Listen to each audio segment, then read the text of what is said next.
প্রত্যেকেই আল্লাহ রাব্বুল আলামিনের দরবারে আমরা শুকরিয়া আদায় করি, সবাই বলি আলহামদুলিল্লাহ।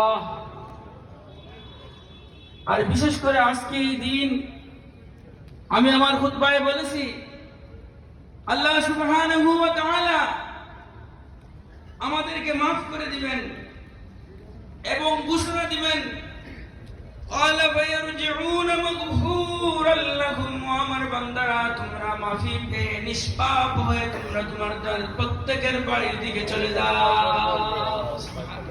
সুবহানাল্লাহ।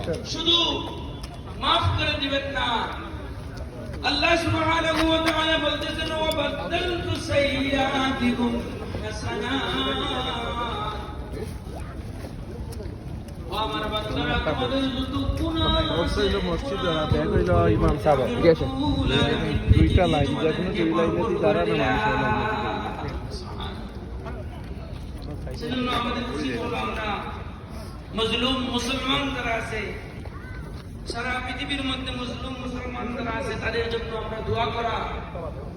হুজুর সাল্লাল্লাহু আলাইহি ওয়াসাল্লাম বলেছেন, মুসলিম শরীফের হাদিস, আপনার যদি বডির মধ্যে কোনো অঙ্গ যদি ব্যথিত হয় তাহলে ফুল বডিতে ব্যথিত হয়ে যায়।